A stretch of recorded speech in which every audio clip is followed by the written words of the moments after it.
இது வேண்டாம். ஹல்லேலூயா. தேவனுக்கு மகிமை உண்டாவதாக. இந்த நாளில் மீண்டும் ஒரு முறை உங்களோடு சேர்ந்து தேவனை மகிமைப்படுத்தும்படியாய் பரிசுத்த ஆவியானவர் நம்மோடு என்ன பேச விரும்புகிறாரோ அந்த காரியங்களை நாம் தியானிக்கும்படியாய் தேவன் நமக்கு கிருபை தரணும். அதற்காக தேவனை துதிக்கிறேன். இயேசுவின் நாமத்தில் எல்லாருக்கும் அன்பின் வாழ்த்துக்கள். ஹல்லேலூயா.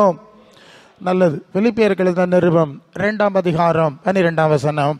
பிலிப்பியர் 2:12. எனக்கு மிகவும் பிரியமானவர்களே, நீங்கள் எப்பொழுதும் எனக்கு கீழ்ப்படுகிறபடியே நான் உங்களுக்கு சமீபமாக இருக்கும்போது மாத்திரமல்ல, தூரமாக இருக்கிற இப்பொழுதும் அதிக பயத்தோடும் நடுக்கத்தோடும் உங்கள் ரட்சிப்பு நிறைவேற பிரயாசப்படுங்கள். ரட்சிப்பு நிறைவேற பிரயாசப்படுங்கள். நீ ரட்சிக்கப்பட்டிருக்கிறாயா அல்லது நான் ரட்சிக்கப்பட்டிருக்கிறேன் எல்லாம் சொல்கிறத நம்ம கேட்குறோம்.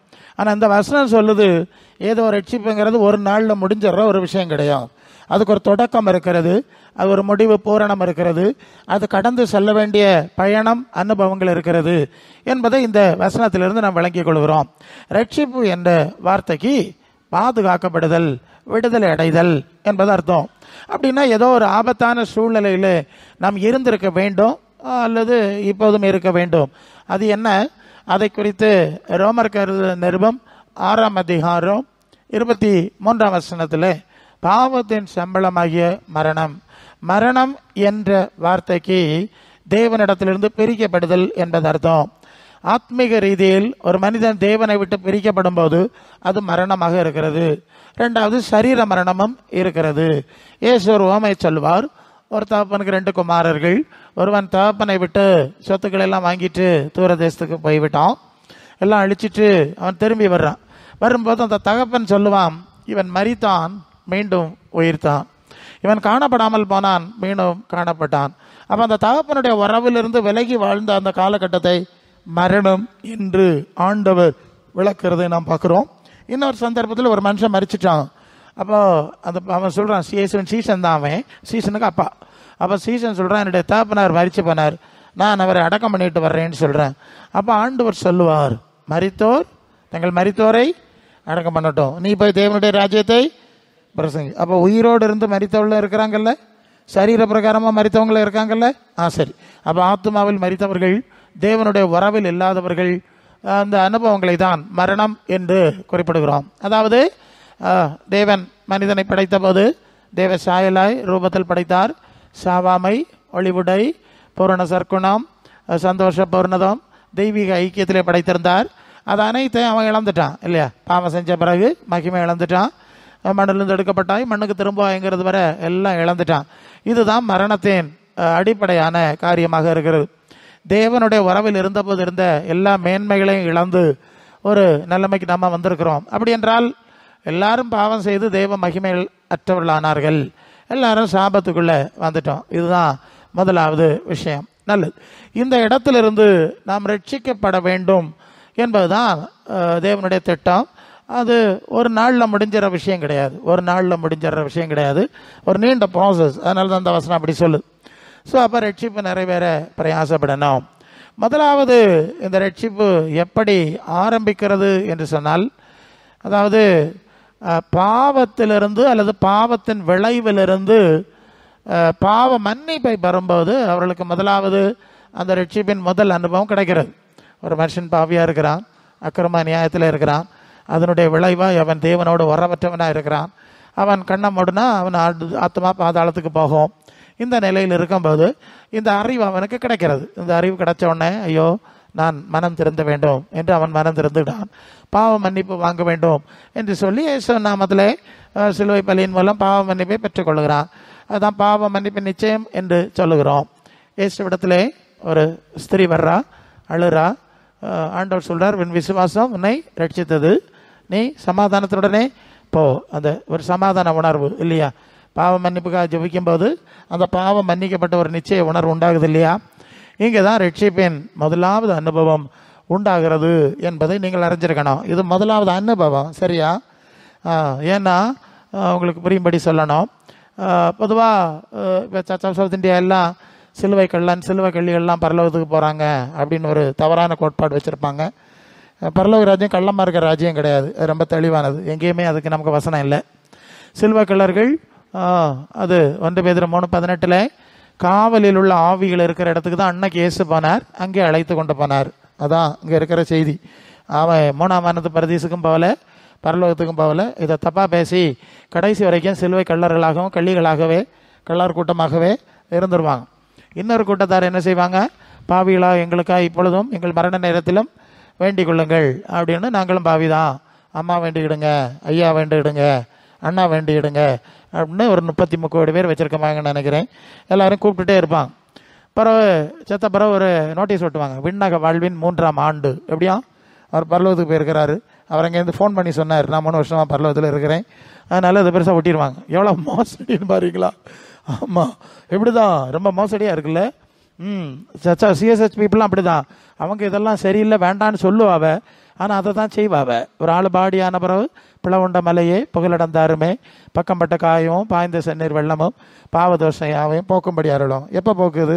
அது பாடியை முதல்ல சிந்திச்சிருக்கணும், மனம் திரும்பி குணப்பட்டு அப்போவுமே சரியாயிருக்கணும். செத்தப்புறம் வச்சுட்டு பாவ நிவாரணம் தேடுது, அந்த கத்தோலிக்க மரபு தானே, அதே ஆவிதான் இது. ஒரு கூட்டம் அம்மையை தான் ஆராதிக்கணும்னு சொல்லும், இன்னொரு கூட்டம் அம்மை இல்லை மோனை தான் ஆராதிக்கணும்னு சொல்லும். 2 கூட்டமும் இயேசுக்கு சீசர் ஆகாது, இயேசுக்கு சுவிசேஷத்தில் நடக்காது, பிதாவின் சித்தம் செய்யாது. அப்படியாக இப்போ நிலைமை. ஆமாம், நல்ல ஒரு விஷயம் வருது. ஆமாம், நான் கவனிச்சிருக்கேன்.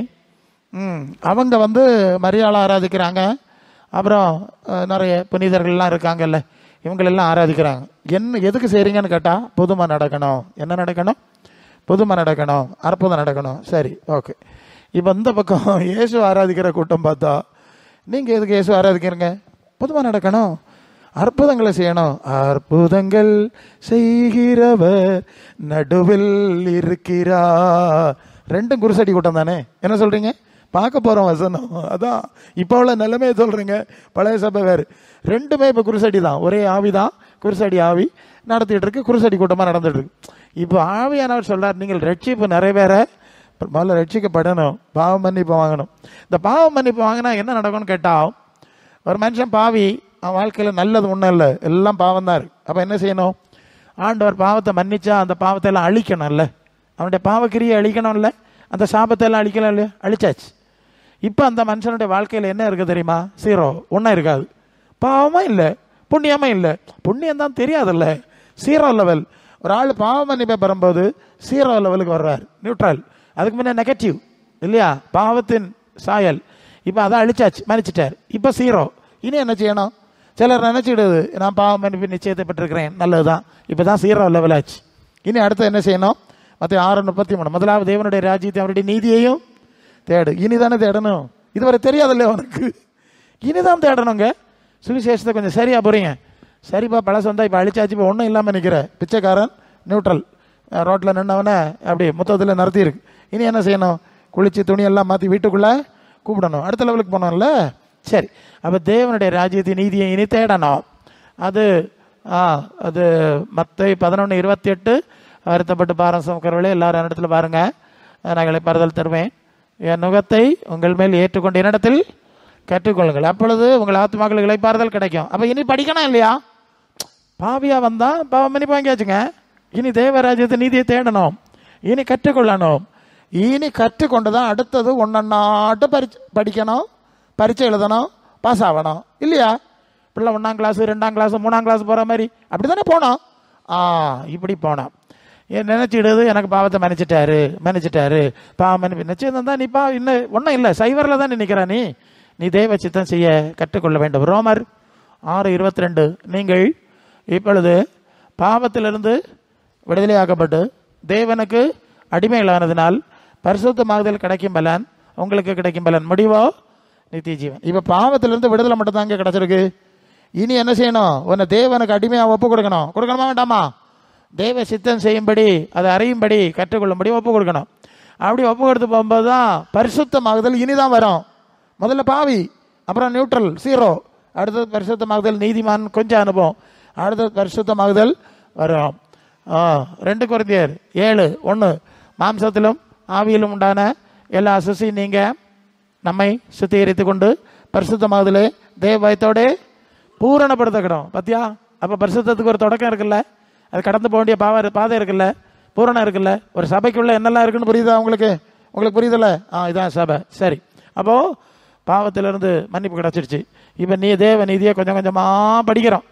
படித்து 1ஆம் கிளாஸு 2ஆம் கிளாஸு 3ஆம் கிளாஸு ஒவ்வொரு வயசு இல்லையா.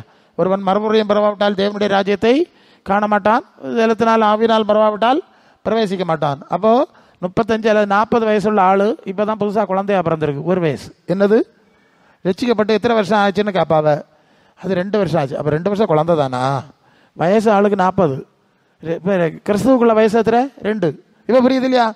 அது நான் இத்தனை வயசாச்சு நீ கிளவியாக இருந்தேன்னா கிளவனாக இருந்தேன்னா 30 வருஷம் 3ஆம் கிளாஸில் தானே இருந்தா. நீ 30 வருஷமாக 3ஆம் கிளாஸ்லேயே தான் இருக்கேன் சில ஆள், தெரியுமா உங்களுக்கு?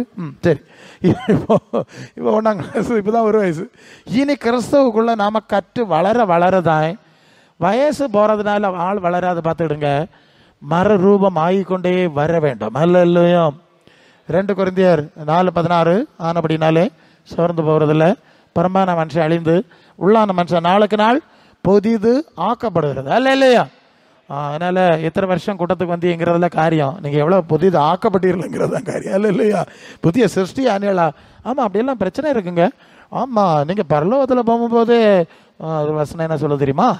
அது 1 கொரிந்தியர் 15, 40, 41 சூரியனுடைய மகிமை வேறு, சந்திரனுடைய மகிமை வேறு, நட்சத்திரங்களுடைய மகிமை வேறு, மகிமையில் மகிமை வித்தியாசம்.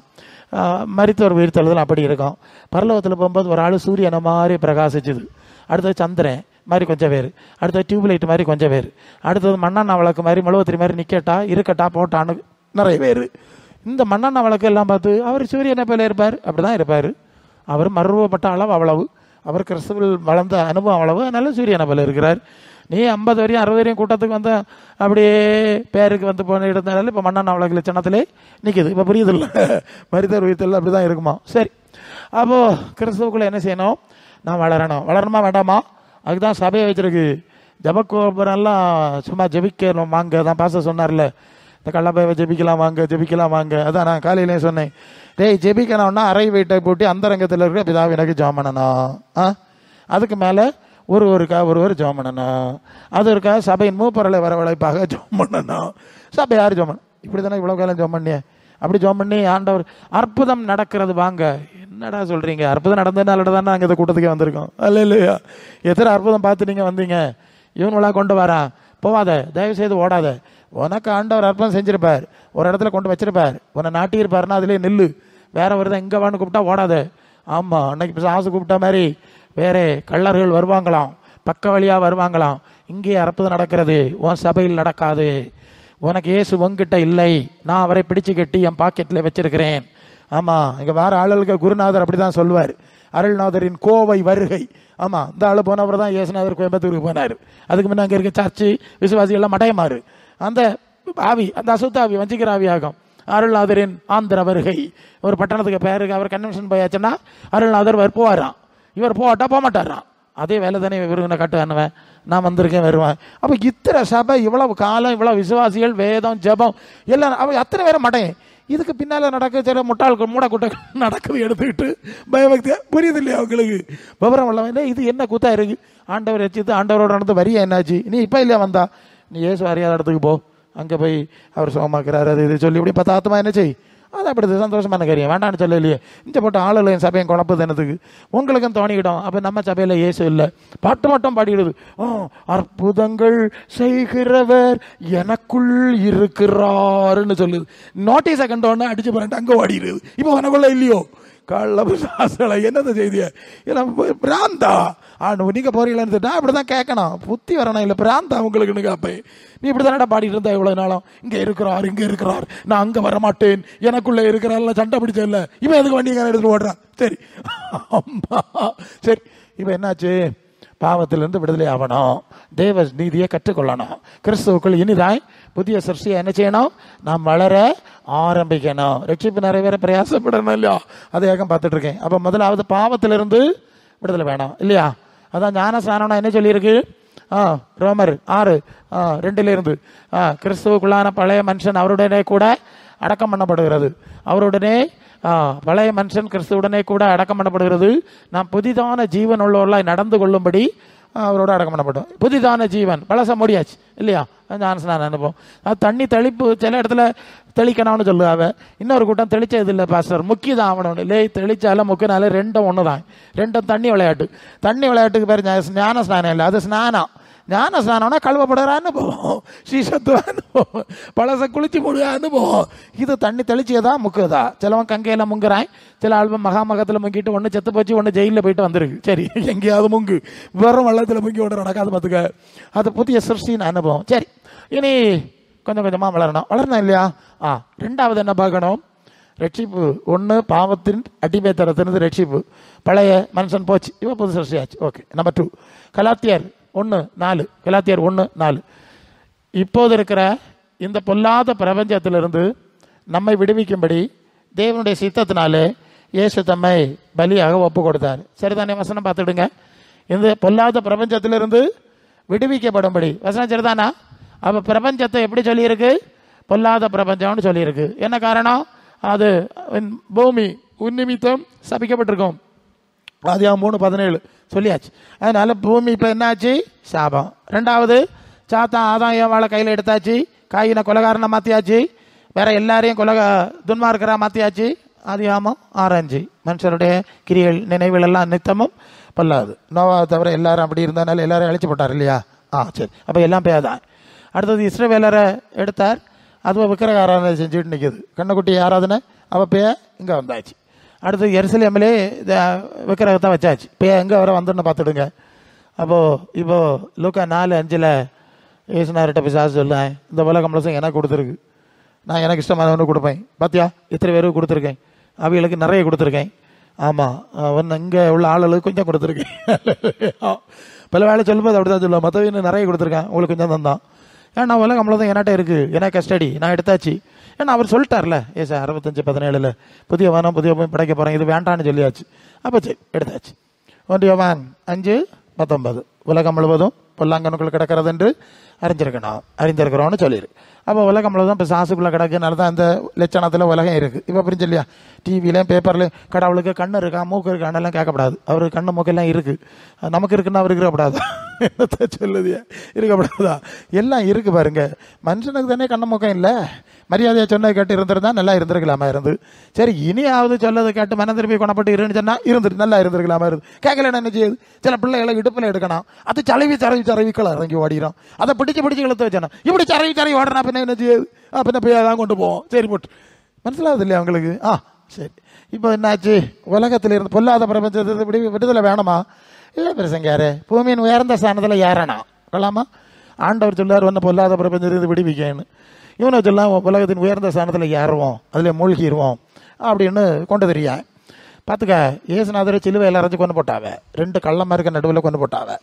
யோவானா தலையை வெட்டியாச்சு, யாக்கோபா வெட்டியாச்சு, தேவான கல்லறைஞ்சு கொண்டாச்சு.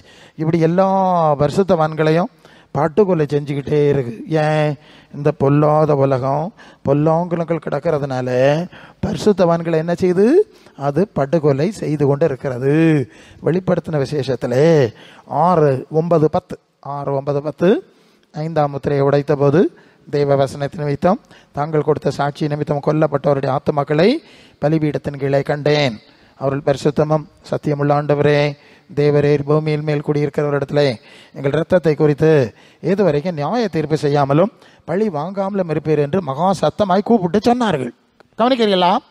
பரிசுத்தவான்கள் எல்லாம் கொண்டு போட்டானுவேன், வாழவிடையில பாதி வயசுல கொண்டானுவேன், கல்லறிஞ்சு கொண்டானுவேன், வெட்டி கொண்டானுவேன். அவங்க ஆத்துமாலாம் இப்போ அங்கே இருக்குது, ஒரு இடத்துல இருக்குது. அது வெப்பராளப்பட்டு தேவன் இடத்துல சத்தம் போடுது. பார்த்தியெல்லாம் எங்களுக்கு விரோதமாக செய்த இந்த பூமிக்கு எப்போ நியாய தீர்ப்பு போடாமல் இருப்பீர்? இன்னும் ஆசீர்வாதம்னு ஒரு கூட்டத்தார் பெயிண்ட் அடிச்சுட்டு இருக்காங்க. பார்த்துடுங்க, எங்களை கொலை செய்த உலகம், எங்கள் ரத்தத்தை சிந்தின உலகமாக்கும், இதை வாழ விடப்படாது, ஆசீர்வதிக்கப்படாது. எஸ், அதுதான் அதுக்கு அர்த்தம். அதனால தான் இந்த உலகம் அது 2 பேதுரு 3:7-13 இப்பொழுதுக்கு வானம் பூமி அக்கினிக்கு இரையாக வச்சிருக்கு. இப்போ புரியுதா ஏன் அக்கினிக்கு வச்சிருக்குன்னு? பஞ்சபூதங்கள் வந்து உரிய போகிறது. ஸோ இப்படி இந்த பொல்லாத உலகத்திலே நாம் சிக்கி இருக்கிறோம். கவனிக்கிறீங்களா? ரட்சிப்பின் முதல் படி பாவத்திலிருந்து அதன் சாபத்திலிருந்து விடுதலை. 2ஆம் படி உலகத்திலிருந்து விடுதலை. எங்கே இருந்து விடுதலை?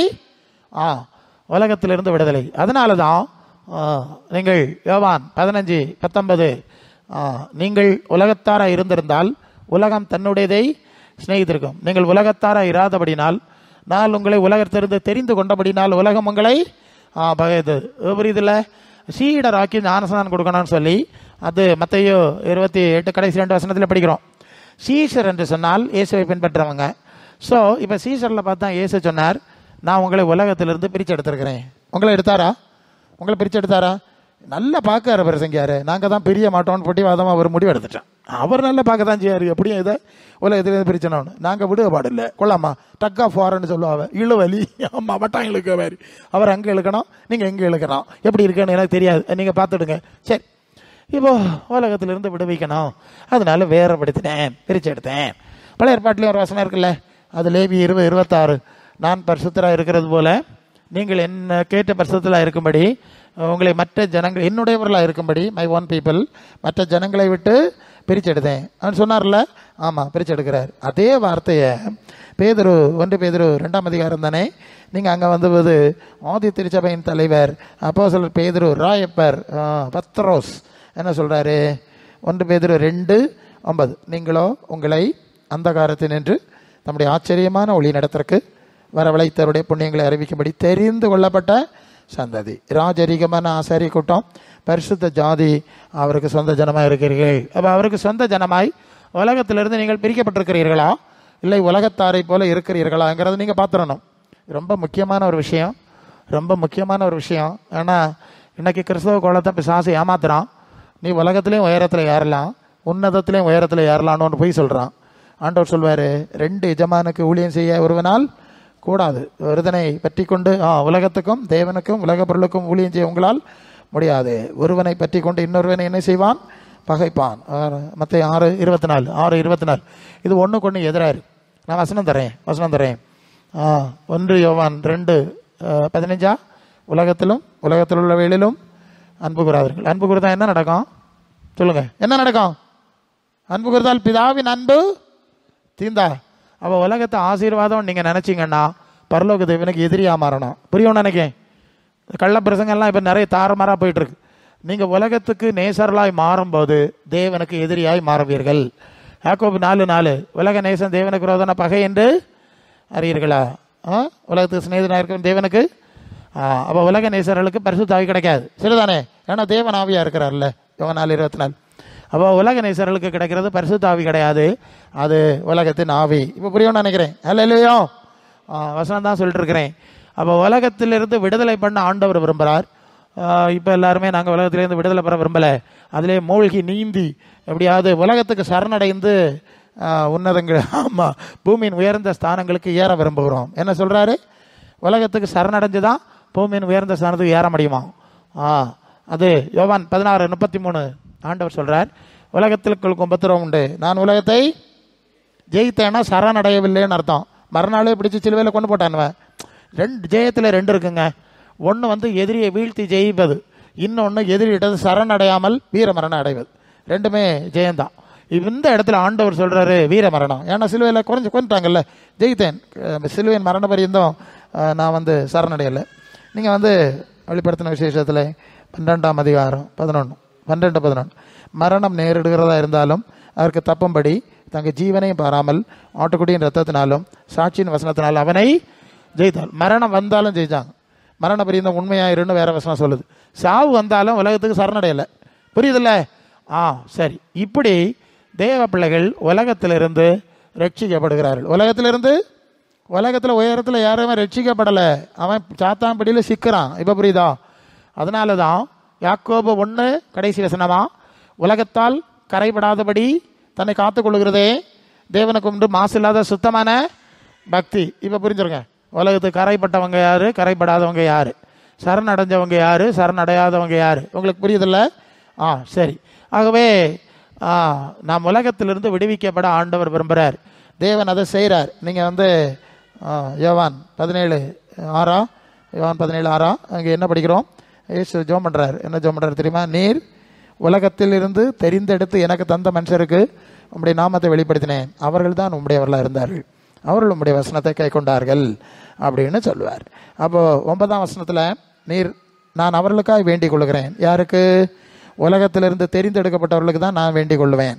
உலகத்துக்காக வேண்டிக் கொள்ளாமல் நீர் எனக்கு தந்தவர்களுக்காக வேண்டிக் கொள்கிறேன், அவர்கள் தான் உம்முடையவர்களாக இருந்தார்கள். அல்லேலூயா. அப்போ உலக நேசர்கள் சாத்தானுடையவர்களாக இருக்கிறார்கள். சாத்தானுடைய பிள்ளைகள் தான், உலகத்தின் அதிபதியின் பிள்ளைகள். விசாசு இயேசுநாட்டை வந்து சொன்னான், என்ன படிச்சுக்கிட்டேன்னா இதெல்லாம் தாரேன்னு சொன்னான். ஆண்டவர் வேண்டான்னு சொல்லிட்டார், போ அப்பாலே போ சாத்தானே அப்படின்னு சொல்லிட்டு விலகி போயிட்டார். அப்புறம் அவர் என்ன ஆச்சுன்னா, வெளிப்படுத்தல் 3:21, நான் ஜெயங்கொண்டு பிதாவாகிய தேவனுடைய வலது பாசத்தில் விட்டிருக்கிறது போல உலகத்துக்கு சரணடையாதவனுக்கு அவனே என்னோட கூட என் சிங்காசனத்திலே உட்கார பண்ணுவேன். அப்போ இயேசு ஜெயங்கொண்டு எங்கே போனார்? பூமியின் உயர்ந்த ஸ்தானத்துக்கு போகல, உன்னதங்களில் தேவனுடைய பக்கத்தில் போயிட்டார். சரியா? அதனால்தான் அது கொலோசியர் 3:2, நீங்கள் கிறிஸ்துவுடனே எழுந்தது உண்டானால் கிறிஸ்து தேவனுடைய வலது பார்சத்துக்கு மேலானவளை தேடுங்கள், பூமியின் உயர்ந்த ஸ்தானங்களை அல்ல. சரிதானே? சரிதானே? சரி, ஸ்தானங்களை அல்ல.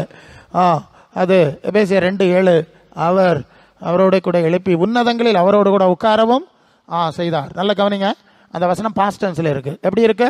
உட்காரவும் செய்தாருன்னு தானே இருக்குது, செய்வாருன்னு இல்லை. இனி உயிரோட எழுப்பி பரலோகத்துக்கு கொண்டு போவார் பிரசங்க யாரேனாக்க நம்ம நினச்சிட்டு இருக்கோம். அப்படி கிடையாது. அந்த வசனம் சொல்லுது உட்காரவும் செய்தாருன்னு சொல்லுதுங்க. பாஸ்ட் டென்ஸ், முடிஞ்சிட்டுன்னு சொல்லுது. எப்போ முடிஞ்சதுன்னு தெரியுமா?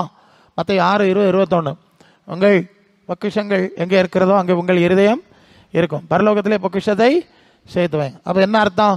எலும்புஞ்சதயம் தான் இங்கே இருக்குது, மனசு பரலோகத்தில் இருக்குது. புரிஞ்சா? என்னது? எலும்புஞ்சதயம் தான் பிரசங்க யார் இங்கே இருக்குது, மனசம்படம் பரலோகத்தில் இருக்குல்ல, அதுதான் உன்னதங்களில் உட்காருது. இப்போ புரிஞ்சா? எங்கே இருக்குதியே? பூமியின் உயர்ந்த ஸ்தானத்தில் இருக்குதுகளோ. வாக்குத்தத்தம் எழுதி வச்சிருக்க, நோட்டை எடுத்து பார்த்தா தெரியும், அம்படம் பூமியின் உயர்ந்த ஸ்தானம். உன்னத நித்திய ஜீவனுக்குரிய வாக்குத்தத்தம் ஒன்றும் கிடையாது. அனித்தியமான ஜீவனுக்குரிய இதுதான் எல்லாம் வாக்குத்தத்தமாக கொடுக்குறாருன்னா இது அனித்து ஒரு கள்ளத்தனமான ஆவி தானே. பரலோகத்தின் ஆவியாக இருந்தால் நித்திய ஜீவனை குறித்த வாக்குத்தத்தத்தை கொடுத்துருக்கோம்ல. 1 யோவான் 2:25-26, நித்திய ஜீவனை அளிப்பேன் என்பதே அவர் நமக்கு செய்த வாக்குத்தத்தம். உங்களை ஏமாத்துகிறவர்களை குறித்து எழுதியிருக்குல்ல. இப்போ உங்களுக்கு புரிஞ்சில்ல? சரி, அப்போ உலகத்திலிருந்து ரட்சிக்கப்படணும். அப்போ பிரசங்கார இப்போ நீர் சொல்லுறதை பார்த்தா நாங்கள் கொஞ்ச காலமே இச்சிக்கப்பட்டோம்னு சொல்லிட்டு இருக்கதான் மிச்சம். நாங்கள் உலகத்தின் பூமியிலுக்கு உயர்ந்த ஸ்தானத்துக்குள்ளே ஓடுவோம். அப்போ நாங்கள் ரட்சிக்கப்படையிலையா? வசனம் சொல்லுது நீ ரட்சிக்கப்படையிலேன்னு. உலகம் எனக்குள்ளே இருக்கு. அது யோவான் 14:30 ஆண்டவர் சொல்லார், இதோ உலகத்தின் அதிபதி வருகிறான், அவனுக்குரிய ஒன்றும் என்னிடத்திலே புரியுதா? நான் சொல்லுது அவனுக்குரிய ஒன்றும் இல்லை. யோவான் 18:36 சொன்னார், என்னுடைய ராஜ்யம் இந்த உலகத்துக்குரியதல்ல. ஒரு இடத்துல ஒரு பொம்பளை பிடிச்சிட்டு இங்கே ஜெப வீட்டில் கொண்டு போட்டுருக்கு, ஒரே ஆட்டம். ஜெபம் பண்ணால் நான் போக மாட்டேன், எனக்குள்ளது இங்கே இருக்குது, எடுத்து நான் அதனால் போக மாட்டேன். உனக்குள்ளது இங்கே இருக்குது. இந்த பொம்பளை தலையில் சுற்றிருக்க திரிப்பான் எனக்குள்ளது. எப்படியா? இந்த பொம்பளை தலையில் சுற்றிருக்க திரிப்பான் திரிப்பா உனக்குள்ளதா? அது என்ன கதை? அது இன்னும் இடத்துல ஒரு கோயில் இருக்குது, அங்கே நிறைய தலைமுடி காணிக்க கொடுப்பேன்ட்டு நேச்சை செய்வான். ஆமாம். நீளமாக வளர்ப்பான். ஆமாம். ஒரு வரி ஆனவொன்னே போய் மொத்தமாக அங்கே போய் தான் முட்டை போடுவான். ஆமாம். போட்டதெல்லாம் அங்கே கூட்டி கிடக்கும். ஆமாம், கூட்டி போட்டிருந்து பிறகு அவன் என்ன செய்தான்? கோயில் நிர்வாகம் பார்த்தது, இவ்வளோ தலைமுடி கிடக்குது, இதில் கிடந்து செதில் பிடிச்சி என்னத்துக்கு? இந்த தலைமுடியை வச்சுட்டு ப்ராசஸ் பண்ணுவான் இல்லையா, விக்கு தெரிப்பான் எல்லாம் செய்வான் இல்லையா, அவனை கூப்பிட்டு பாருங்க ஏலம் நல்ல பணம் தரவனுக்கு தருவேன்னு சொல்லி ஏலம் போட்டான். ஒருத்தன் வாங்கிட்டு போனான். வாங்கிட்டு போய் அவன் திருப்பான் கட்டினான். இந்த ஆள் அவன் ஹோல்சேலாக வாங்கிட்டு வந்து இந்த தெருவில் ஓடி திரிப்பான்னு ஊற்றிட்டு போனான். இந்த பொம்பளைக்கு தலைமுடி கட்டையாக இருந்து ஒரு திரிப்பானை வாங்கி சொருவிட்டு மினிக்கிட்டு நடந்த எப்பயா வந்துட்டு கொள்ளாமா? புரிஞ்சுதா உங்களுக்கு? புரிஞ்சுதான்னு கேட்டேன். அது இப்போ சொல்லுது இது அங்கே உள்ளது இல்லையா, இது எப்படி இங்கே இருக்கலாம், அதனால நான் போக மாட்டேன். அப்புறம் கலத்தி போட்ட பிறகு போச்சான். ஒரு தலைமுடியை விடாத பேய். அவன் சொல்ல, நான் தான் உலகம், இவளுக்குள்ள எனக்கு உலகம் இருக்குது, அதனால் போக மாட்டேன். வடக்கோடி போய் தெக்கோடி வருவேன், கதவுல ஓடி போய் ஜன்னல் ஓடி பேரட்டுனா விசுவாசிகளுக்கு குடும்பத்தை விட்டு பேய் ஏன் போகலன்னு கேட்டா ஆண்டவர் சொல்லார், அதுவும் காதில் கலத்திருக்க தான் மிச்சம். பூமியின் உயர்ந்த ஸ்தானத்துக்கு ஏறதுக்காக ஓடி நடக்கு, மனசுக்குள்ளே இருக்குது அம்படம் உலகம் பார்த்துக்கா. பின்ன எப்படி பேய் போவான்? எனக்குள்ளது இங்கே இருக்குது, கருவாடு கண்ட பூனை மாதிரி எனக்குள்ளது இங்கே இருக்குது, நான் போக மாட்டேன். இவன் புரியுதா? சரி. அப்போ உலகத்திலிருந்து ரட்சிப்பு வேணாம். பொல்லாத பிரபஞ்சத்திலிருந்து ரட்சிக்கப்படுறதுக்குதான் வேறுபாட்டின் அனுபவத்தை நமக்கு வச்சிருக்கு. பாஸ்டர் லேசா சொன்னார். நான் இப்போ பாடம் நடத்தினா நீங்கள் வீட்டுக்கு போக முடியாது, அப்புறம் பார்க்கலாம். நமக்கு புதுப்படையாக அவங்களுக்கு தெரிஞ்சா போகிறோம். சரி, அப்போது உலகத்திலிருந்து வேறப்படணும். அப்போ ரட்சிப்பு நிறைவேறுது. பாவத்தின் விளைவிலிருந்து ரட்சிப்பு, பொல்லாத பிரபஞ்சத்திலிருந்து ரட்சிப்பு. மூணாவது என்ன பூ? அது ரோமர் 8:22. ரோமர் 8:22 என்ன பூ இருக்குன்னு பார்ப்போமா? அது சொல்லுது, இந்த 8:22 வாசியாச்சா? நான் வாசிக்கேன். ஆகையால் நமக்கு தெரிந்திருக்கிறபடி இதுவரைக்கும் சர்வ சிருஷ்டியும் ஏகமாய் தவித்து பிரசவ வேதனைப்படுகிறது. அதுவும் அல்லாமல் ஆவியின் முதற்பலன்களை பெற்ற நாமும் கூட நம்முடைய சரீர மீட்பாகிய புத்திர சுவிகாரம் வருவதற்கு காத்திருந்து நமக்குள்ளே தவிக்கிறோம். முதலாவது ரட்சிப்பு ஆத்மாவுக்கு தான் கிடச்சி பார்த்துடுங்க. ஆத்மா ரட்சிக்கப்பட்டாச்சு, அது உலகத்திலேருந்து விடுதலைப்பட்டாச்சு. ஆனால் சரீரத்துக்கு அதான் அந்த நேரம் சொன்னேன், உயிர்த்தழுதலில் 2 அனுபவம் இருக்குது. ஒன்று ஆத்மா உயிர்த்தழுதல். ஆத்மாவின் உயிர்த்தழுதல் ஒரு சரியான ஞானஸ்நான அனுபவத்துக்கு போகும்போது முதல்ல நடக்குது. சரிதானே? பழைய மனுஷன் நடக்க மாட்டான்ல, உயிர்த்தழுதல் அனுபவம் உண்டாச்சுல்ல. ஒரு சரியான முறையான ஞானஸ்நான அனுபவத்துக்குள்ளே போகும்போது தான் முதலாவது ஆத்மாவுக்கு உயிர்த்தழுதல் நடக்குது. 2வது அதோடு கூட அந்த உலகத்திலிருந்து நாம் வேறுபடும்போது தான் ஆத்மாவுக்கு சரியான விடுதலை உண்டாகுது இல்லையா? பாதுகாப்பான இடத்துக்கு போனோம்ல, பொல்லாத உலகத்தோட பிடியில் இருந்தால் என்னைக்கு ஆபத்து தான், ரட்சிப்பு இல்லை. எப்போ என்ன நடக்கும்னு தெரியாது அல்ல இல்லையா? இதில் இருந்து வெளியே போனோம். ஸோ ஆத்மாவுக்கு ரட்சிப்பு கிடச்சாச்சு, அதான் உண்மை. வசனம் சொல்லுது. இனி சரீர ரட்சிப்பு ஒன்று நடக்க வேண்டியிருக்கு இல்லையா? அதான் அந்த சரீர மீட்பு. இந்த சரீரம் இயேசுவுக்கு ஒப்பான சரீரமாய் மாற வேண்டும் இல்லையா? அது மரித்தோர் உயிர்த்தெழுதல் அடைய பாத்திரவான்களாக எண்ணப்படுகிறவர்கள் தேவனுக்கு பிள்ளைகளாய் தேவதொருளுக்கு ஒப்பா இருக்கணும். லூக்கா 20:36 நாம் படிக்கிறோம். அப்புறம் பிலிப்பியர் 3:21 அவர் தம்முடைய வல்லமையான செயலினாலே அற்பமான சரீரத்தை அவருடைய மகிமையான சரீரத்துக்காக மாற்றி அமைக்கணும். புரியுதா? அதுவரை பிரசவ வேதனைப்படுறோம். வசனம் தான் வசிட்டோம். ரோமர் 8:22 பிரசவ வேதனைப்படுறோம், பல பிரச்சனை கஷ்டம். இது தேவபுத்திரர் என்ற தேவ பிள்ளைகள் என்கிற புதிய சரீரத்தை அடைவதற்காய் நாம் தவித்து கொண்டே இருக்கிறோம். ஆகவே தான் பிலிப்பியர்கள் நிருபத்தில் 1ஆம் அதிகாரத்தில் 23 இந்த தேகத்தை விட்டு பிரிந்து கிறிஸ்துவோடு கூட இருக்க எனக்கு ஆசை உண்டு. அது ரொம்ப நன்மையாக இருக்கும். இங்கே இருந்தால் மாறி மாறி சிக்கல் தான் இல்லையா? போனால் கொள்ளலாம். ஆமாம், அது உண்மை தானே, இருக்க தான் சொல்லி. கர்த்தருக்குள் மரிக்கிறவர்கள் பாக்கியவான்கள் என்று எழுது. அவர்கள் தங்கள் பிரயாசங்களோடு இளைப்பாறுவார்கள். அப்போ சாவு வர இளைப்பாறுதல் வராதுன்னு தானே அர்த்தம். வந்து போயிட்டு இருக்கு. ஆமாம், அதானே பார்த்துக்கிட்டு இருக்கேன். நீ இப்போ என்ன மத்தியானத்துக்கு பிறகு நான் ஒரு அடக்க ஆராதனைக்கு போனோம். அதுவும் ஒரு பாட்டி கடந்து இழுத்தெழுத்து கொஞ்சம் வருஷமாக அந்த குடும்பத்தார் ஐயோ ஆண்டவருக்கு எடுத்துட்டா கொள்ளான்னு அழுதுட்டு இருந்திருக்காவ. அந்த சபையை சேர்ந்தது. ஸோ மத்தியானத்துக்கு பிறகு அடக்கம் நான் போய் பிரசங்கம் பண்ண போகணுமா? என்னை கூப்பிட்டுருக்காங்க, நான் போகணும். இல்லையா? சரி, எப்படியோ முடிஞ்சிட்டு எல்லாருக்கும் சந்தோஷம். எல்லாரும் அழுவாவேன்னு பார்த்தா எல்லாரும் சந்தோஷமாக இருக்காங்க. ஏன்னா அப்பா முடிஞ்சாப்பா இல்லையா? சரி, அப்போ கர்த்தருக்குள் மரிச்சாதான் இளைப்பாறுதல் வரும். அந்த வரைக்கும் நமக்கு சரீர மீட்பாகிய புத்திர சுவிகாரத்துக்கு தவித்து கொண்டே இருக்கிறோம். எப்போ ஆண்டவரே, எப்போ ஆண்டவர்கிட்ட போகலாம்? நீங்கள் 2 கொரிந்தியர் 5ஆம் அதிகாரத்தில் வரும்போது அழகாக வாசிக்கிறோம். 5:1 சொல்லுது, பூமிக்குரிய கூட அறமாகிய நம்முடைய வீடு அழிந்து போனாலும் தேவனால் கட்டப்பட்ட கைவேலை இல்லாத நித்திய வீடு பரலோகத்தில் நமக்கு உண்டென்று நீங்கள் அறிஞ்சிருக்குதீங்களா? நான் அறிஞ்சிருக்கேன். ஓகே, அறிஞ்சிருக்கிறோம். அப்புறம் 2, ஏனெனில் இந்த கூடாரத்திலே நாம் தவித்து பரம வாசஸ்தலத்தை தரித்து கொள்ள மிகவும் மிகவும் சரீரத்தில் இருக்கிறோம், போக முடியல. இப்போ என்னாச்சு? 7, இந்த தேகத்தில் குடியிருக்கையில் கர்த்தரிடத்தில் குடியிராதவர்களாக இருக்கிறோம் என்று அறிந்தும் தைரியமாக இருக்கிறோம். நாம் தைரியமாக இருந்து இந்த தேகத்தை விட்டு குடி போகவும் கர்த்தரிடத்தில் குடியிருக்கும் அதிகமாய் விரும்புகிறோம். அது நிமித்தமே நாம் சரீரத்தில் குடியிருந்தாலும் குடியிராமல் போனாலும் அவருக்கு பிரியமாக இருக்க நாடுகிறோம். ஏனென்றால் சரீரத்தில் அவனவன் செய்த நன்மைக்காவது தீமைக்காவது தக்க பலனடையும்படி கிறிஸ்துவ நியாயாசனத்திற்கு முன்பாய் நிற்கணும். நல்லா கவனிச்சுக்க. அதான் சொன்னேன், சிலுவகள்ளி போக மாட்டான். அதாவது வெளிப்படுத்தல் 22:12 இதோ நான் சீக்கிரமாய் வருகிறேன், அவன் கிரியைக்கு தக்கதா நான் அளிக்கிற பலன் என்னோட கூட வருகிறேன்னு இயேசு சொன்னார்ல. அப்போ சிலுவகள்ளனுக்கு என்ன கிடைக்கும்? சிலுவகள்ளன்ட்ட என்ன இருக்கும், என்ன கொடுக்கணும் சொல்லுங்க கேட்போம். 1:17 பட்சபாதம் இல்லாமல் அவனவன் கிரியைக்கு தக்கதாய் பலன் அளிக்கிறவர்களை பிதாவாக தொழுது கொண்டு வருகிறவன். அப்படின்னாலே இங்கே பரதேசிகளாய் செஞ்சிருக்கீங்க காலம் பயத்துடனே நடந்து கொள்வார். அப்போ அவன் கிரியைக்கு தக்க பலன் கிடைச்சான்னா சிலுவகள்ளம் கள்ளிக்கு என்ன கிடைக்கும்? இப்போ புரியானா என்ன கிரியை நம்மகிட்ட இருக்குது? அந்த வசனத்தை பெருசுக்கு மாதிரிலாம் வேத பொருட்டல்ல. எபேசியர் 2ஆம் அதிகாரத்தில் முன்னால் வருது. எபேசியர் 2ஆம் அதிகாரத்திலே கிருபையின் 8 கிருபையினாலே விசுவாசத்தை கொண்டு ரட்சிக்கப்பட்டீர், இது உங்களால் உண்டானதல்ல, தேவனுடைய ஈவு, ஒருவரும் பெருமை பெறாட்டபடி இது கிரியையினால் உண்டானது அல்ல. கொள்ளலாம் இல்லையா வசனம்? அப்போ கிருபை சுவிசேஷம். கிருபையினால் பிச்சைக்காரர்கள் கள்ளர்கள் கள்ளிகள்லாம் பரலோகத்துக்கு போகிறோன்னு இந்த வசனத்தை வச்சு ஒரு கோட்பாடு உருவாக்கியாச்சு. இருங்க, அடுத்த வசனத்துக்கு வருவோம். 10, ஏனெனில் நற்கிரியைகளை செய்கிறதற்கு நாம் கிறிஸ்து இயேசுவுக்குள் சிருஷ்டிக்கப்பட்டு தேவனுடைய செய்கிறார். புது சிருஷ்டின்னு சொல்லி இருக்குல்ல 2 கொரிந்தியர் 5:17. ஒருவன் கிறிஸ்துவுக்குள் இருந்தால் புது சிருஷ்டி. அப்போ புது சிருஷ்டிக்க வேலை என்ன? அவன் கிறிஸ்துவுக்கு ஏற்ற கிரியை செய்கிறான். பண்டு சாத்தானுக்கு கிரியை செஞ்சான். நீங்கள் ரோமர் 12:2. நீங்கள் இந்த பிரபஞ்சத்துக்கு ஏற்றபடி இனி நடக்காமல், வேஷம் தெரியாமல், பரலோக தேவனுக்கு பிரியாம நன்மை பரிபூர்ணமான சித்தம் என்னதென்று பகுத்தறியத்தக்கதாக உங்கள் மனம் புதிதாகி மறுரூபமாகணும். மனம் புதுசாகணுமா? நாரது மணக்கம் தெரியாதுன்னு உள்ள மாதிரி நடக்க ஆளு பரலோகத்துக்கு போக முடியாது. இப்போ புரியுதில்லை? இதுதான் அவருக்கு பிரியம், இது பிரியம் இல்லை. உண்மை உள்ள விளைவுகளோ, ஒழுக்கம் உள்ள விளைவுகளோ, கருப்புள்ள அவ்வளோ பட்டியல் வாசிக்கிறோம்ல பிலிப்பியர் 4 அதிகாரத்தில். அப்படிப்பட்ட காரியத்தெல்லாம் இனி படிக்கணும். இனி படித்து கிரியையிலே வளரணும். முதல்ல கிருபை, அடுத்தது கிரியை. எஸ், அந்த வசனம் இருக்குல்ல, அது கிரி கேட்குறப்ப பலனை கொடுப்பேன்னு ஆண்டவர் சொல்லிட்டார். நிறைய வசனம் இருக்குது. கலாத்தியர் 6:7 மனுஷங்க எதை விதைக்கிறான்னு அதுதான் இருப்பான். ரோமர் 2:6 தேவன் அவனவன் கிரியைக்கு தக்கதாய் சரியாக பலன் அளிப்பார். எல்லாம் வசனம் சரியா இருக்கு. நீங்கள் வெளிப்படுத்தின விஷயத்தில் 7 சபைக்கு சொன்ன செய்தி இருக்கு. அதில் ஒவ்வொரு சபைக்கும் உன் கிரியையை, உன் கிருபை அறிஞ்சிருக்கேன்னு சொல்ல இருக்கு. உன் கிரியை அறிஞ்சிருக்கேன், நீ இப்படி இருக்கிறாய், குருடன், நொண்டி, சப்பானி, ஆதில்டா, அன்பு கிடையாது எல்லாம் சொல்கிறார்ல.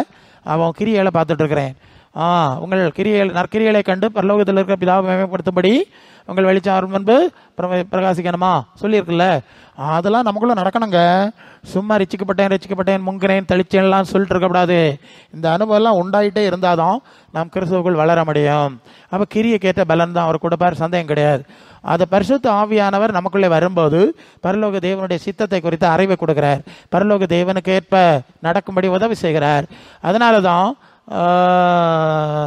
வெளிப்படுத்தல் 2:3 இனி இழைப்படையாமல் பிரயாசப்பட்டதை அறிந்திருக்கிறேன்னு எபேசியபே சொல்கிறார்ல. உரங்கள் இல்லை, சாப்பிட்டுட்டு பிரியாணி, சிக்கன் பிரியாணி, மட்டன் பிரியாணி, வெளிநாட்டு பணம் வந்துட்டோம், எல்லாம் அடிச்சுட்டு தூங்கலை. அவர்கள் ரட்சிப்பு நிறைவேற பிரயாசப்பட்டு கொண்டே இருந்தார்கள். 1 கொரிந்தியர் 15:58 நீங்கள் கர்த்தருக்குள் படுகிற பிரயாசம் விரதாவாக இராது என்று அறிந்து சிறப்பட்டவர்களாய் உறுதிப்பட்டவர்களாய் கர்த்தருடைய கிரியையில் பெருகணும்னு சொல்லியிருக்குல்ல. என்ன இருக்குது உங்கள்கிட்ட? உலகத்தாருக்கும் உங்களுக்கு என்ன இருக்குது? பரிசுத்த கிரியை இருக்கா? பரிசுத்த சிந்தை இருக்கா? தேவ சித்தத்துக்கு ஏற்ற அறிவு இருக்கா? தேவனுடைய சித்தத்தை அறிகிற அறிவினாலே நிரப்பப்படும். அதுக்காக நான் ஜெபம் பண்ணுறேன்னு வசனம் வாசிக்கிறோம். அப்போ தேவனுடைய சித்தம் 2 சித்தம் இருக்குது. ஒன்று பரலோக தேவனுடைய சித்தம், அது பரலோகத்தில் நிறைவேற மாதிரி பூமியிலே நடக்கணுமா ஆண்டவர் ஜெபம் பண்ண சொல்கிறார். இன்னொரு தேவன் இருக்கிறான், அது 2 கொரிந்தியர் 4:4 கிறிஸ்துவின் மகிமையான சுவிசேஷத்தின் ஒளி அவர்களுக்கு பிரகாசமாக இராதபடி இப்பிரபஞ்சத்தின் தேவன் யாரு? இப்பிரபஞ்சத்தின் தேவன் மனக்கண்களை குருடாக்கணான்னு சொல்லிருக்குல்ல. குருடாக்கணா எப்படி குருடாக்கணான்னு தெரியுமா? அதான் ரொம்ப சாமர்த்தியம். 2 கொரிந்தியர் 11:3 தானே. அதாவது உங்களிடத்தில், அதாவது சர்ப்பமானது ஏவாளை வஞ்சித்தது போல உங்கள் மனசு கிறிஸ்துவை பற்றிய உண்மையிலிருந்து கெடுக்கப்படுமா என்று பயந்திருக்கிறேன். எப்படி எனில் உங்களிடத்தில் வருகிறவன் நாங்கள் பிரசங்கியாத இன்னொரு இயேசுவை, இன்னொரு சுவிசேஷத்தை, இன்னொரு ஆவியும் கொண்டு வந்தால் நல்லா ஆடிட்டு காரம் வண்டி எடுத்துகிட்டு போவீங்கல்ல, அதான் சொல்கிறார். ஓகே, புதியா இப்படியெல்லாம் வருதான். பைபிளை வச்சுட்டே கள்ளத்தனம் பேசி இப்போ நான் சொன்னதெல்லாம் வசனம்தான், இதெல்லாம் இல்லாமாக்கிடுவான். வேதபுரட்டாவி பண்ணிட்டு அப்படி செய்கிறான். அதுக்கு பின்னால் போய் கிருபை விசேஷம் கள்ளமாறு போகிறான், கள்ளிகள் போகிறான் சொல்லி குட்டிச்சவராட்டு வாழ்க்கையை முடிக்கணும். பிறகு வரியத்துக்கு ஒருக்கா தோத்திர கூட்டம் வச்சனான். எப்படி அந்த ஆளை பரவாயில்ல இது பண்டு அவனை 5 கூட்டம் நடத்துவான். 16 அடியந்திரம்னு சொல்லுவான் இந்து மார்க்கத்தில். இங்கே அது மாதிரி ஒன்று வைப்பாவ. இப்போ பெந்தெக்கோஸ்தே சபையில் எப்படிலாம் வந்துட்டு இருக்குது நாங்கள் பார்த்துட்டு இருக்கோம். ஆமாம், எல்லாம் தலைகளை பையாச்சு. அப்போ கிரியைக்கேற்ப பலன் கொடுக்குறார். அது உலகத்தில் ஒரு ஆள் வாழ்கிறார், அவரை பற்றி நாம் பல மாதிரி சாட்சி சொல்கிறோம். சாட்சி சொல்லணும், சாட்சியாக வாழணும், தப்பு கிடையாது. வெளிப்படுத்தல் 3:5 ஜெயங்கொள்ளுகிறவன் யார் பாஸானா தோத்தாங்கிறத பிதா முன்பாகவும் பரிசுத்த தூதர் முன்பாகவும் நான் சாட்சி கொடுப்பேன். யார்? உலகத்தில் உள்ள சாட்சியெல்லாம் பரலோகத்துக்கு வராது. இது அரசியல் சாட்சி, கள்ள சாட்சியெல்லாம் நிறைய இருக்குது. ஸோ பரலோகத்திலே இயேசு கொடுக்குற ஒரு சாட்சி இருக்குது. அது மட்டும் இல்லைன்னா கதை கந்தலாயிரும். கந்தலாகுமா? அது சாட்சி சரியாக இருக்கணும்னா நம்ம கிரியையில் வளரணும், தேவனுக்கு ஏற்ற கிரியையில் வளரணும். அப்போ முதலாவது என்ன பார்த்தீங்க? பாவத்தின் சாபத்திலிருந்து விடுதலை. 2வது பொல்லாத பிரபஞ்சத்திலிருந்து விடுதலை. 3வது இந்த அழிவுக்குரிய சரீரத்திலிருந்து விடுதலை. அழிவுக்குரிய இது அழியாமை சுதந்திரிப்பதில்லைன்னு 1 கொரிந்தியர் 15 அதிகாரத்தில் நம்ம 50 படிக்கிறோம். ஸோ ஒரு புதிய சரீரம் கிடைச்சா தான் நமக்கு பூரணமான விடுதலை கிடைக்கும், முழு விடுதலை கிடைக்கும். நீங்கள் 2 தெசலோனிக்கர் 2ஆம் அதிகாரம் 14ஆம் வசனம், 2 தெசலோனிக்கர் 2:14 நம்முடைய கர்த்தராகிய இயேசு கிறிஸ்துவின் மகிமையை அடையும் பொருட்டாக இந்த சுவிசேஷத்தினாலே அந்த ரட்சிப்புக்கு தேவன் உங்களை அழைத்தார். எங்கேருந்து ஆரம்பிச்சிருக்கோம்? பாவி மனம் திரும்பி பாவம் மன்னிப்பு வாங்குற இடத்துல ஆரம்பிச்சிட்டோம். இப்போ எங்கே முடிச்சிருக்கோம் தெரியுமா? இயேசு இருக்கிறது போல் அவர் இருக்கிற இடத்துல அவருடைய மகிமை அடையும்படி அவருக்கு ஒரு மகிமை கொடுத்தார். ஏறக்குறைய அதுக்கு ஒப்பான மகிமையை அவர் நமக்கு கொடுப்பார். அந்த அளவு ரட்சிப்பின் முழுமை நிலை இருக்கிறது. அப்போ ரட்சிப்புக்கு ஒரு தொடக்கம், அது கடந்து செல்ல வேண்டிய பாதை, அதுக்கு ஒரு பூரணம், இதெல்லாம் நிறைவாக்குறதுக்கு தான் சபையை வச்சிருக்கு. அதான் எபேசியர் 4:11 கிறிஸ்துவின் நிறைவான வளர்ச்சியின் அளவுக்கு தக்க பூரண புருஷராகும் வரைக்கும் பரிசுத்தவான்கள் சீர் பொருந்தணும், சபை பக்தி விருத்தி அடையணும், அப்போஸ்தலர், தீர்க்கதரிசிகள், மேய்ப்பர்கள், போதகர்கள், சுவிசேஷர்கள் 5 ஊழியக்காரர்களை ஏற்படுத்தினார். குழந்தைகளாக இருக்கப்படாது. நாம் வரும்போது குழந்தையா 1ஆம் வயசில் பிறந்தோம். குழந்தைகளாயிராமல் மனுஷருடைய சூது வஞ்சிக்கிறதுக்கான தந்திரம் உள்ள காற்று அடித்ததுனால வண்டிக்காரன் எடுத்துகிட்டு கள்ளமருக்கு பின்னால் சுத்தாமல் இருக்க இடத்துல இருந்து ஆண்டவருடைய வார்த்தையை வாசித்து அன்புடனே சத்தியத்தை கை கொண்டு தலைவராகிய கிறிஸ்துவுக்குள் வளரும்படி அப்படி செய்தார். எவனையாவது இப்போ பண்டெல்லாம் அப்படி தான். ஒரு நடிகர்களுக்கு ரசிகர்கள் எல்லாம் அவரை மாதிரி தலையை வெட்டிக்கிடுவாங்க, மீசை வச்சுக்கிடுவாங்க, அது மாதிரி செய்வாங்க. அது மாதிரி இந்த ஆளுகளுக்கு பின்னால் போகிறவங்களாம் அப்படி தான் போகிறான். அந்த ஆள் டை அடிச்சுட்டு போகிறான். ஆமாம், எவ்வளோ வயசா தாத்தாவா, தலைமுடியெல்லாம் நரைச்சி போச்சாமா, அது நீ பெயிண்ட் அடி எல்லாம் வெள்ளம் எழுதி சோப்பு எடுத்து எல்லாம் மாற்றி தான் பார்க்கணும். தலைமுடி நரைச்சி போச்சான். இன்டர்நேஷ்னல் பிரசிங்கர்லாம் தலை நரைச்சி போச்சான். அதனால் இப்போ பெயிண்ட் அடிச்சிருக்காவலாம். ஏன் பண்ணுறீங்கன்னா முதல் வயதிலும் புஷ்டியும் பசுமையாக இருக்காவலாம். இது கள்ளத்தனமான வேலை இல்லையா? இப்படியா புஷ்டியாக இருக்குது? இல்லை இல்லையா? இப்படியா புஷ்டியாக இருக்குது? நான் மாற தான் சொல்லணும். அதில் அந்த கள்ளமாருக்கு பின்னால் சிலவனுக்கு அந்த கள்ளத்தனமான புத்தி எல்லாம் வருது. அவன் தலைவனே அப்படி இருந்தால் தொண்டனை அப்படி தான் இருப்பான். பூவோடு சேர்ந்த நாரும் மனம் பெறணும், வண்டியோடு சேர்ந்த கண்ணுக்குட்டி அந்த கதை தான் தெரியும் இல்லையா? இதுக்கு பின்னால் நிறைய ஆழ்வா பணத்தையும் கொடுத்துட்டு காரம் வண்டியை எடுத்துகிட்டு ஓடிட்டு இருக்காங்க. நீ ஓடாதே, இருக்க இடத்துல இரு, ரட்சிப்பு நிறைவேற பிரயாசப்படு, ரட்சிப்பின் பூரண அனுபவத்தை அடையும்படி அப்படியே அடைஞ்சிட்டு இருந்தா ஒரு இமைப்பொழுதுல 35 வருஷம் 2 கொரிந்தியர் 4:16 ஆனபடி நாள் சோர்ந்து போகிறதில்ல. உள்ள புறம்பான மனுஷன் அழியுது, எல்லாருக்கும் அப்படி தான். மாம்சமெல்லாம் புல்லை போல புல்லில் போல இருக்குன்னு பேதுரு சொன்னார். பெயிண்ட் அடித்தாலும் நிற்காது, அப்படி தானே சொல்லியிருக்காங்க. பெயிண்ட் அடித்தாலும் நிற்காது, பணக்காட்டாலும் நிற்காது, அதெல்லாம் போதான் செய்யும். உள்ளான மனுஷன்ல நாளுக்கு நாள் புதிதாக்கப்படணும். அந்த புதிதாக்குதல் அனுபவம் நடந்துக்கிட்டே இருந்தால் தான் இயேசு வரும்போது ஒரு இமைப்பொழுதுல மர்வமாக முடியும். 30 வரையும் 40 வரையும் மர்வமாக முடியாத ஆள் ஒரு செகண்டில் மர்வமாக முடியாது. புரியுதில்லை நான் சொல்கிறது?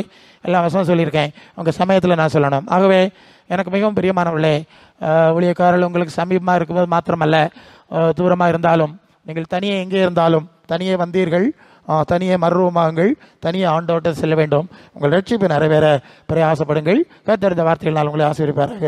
ஆமென்.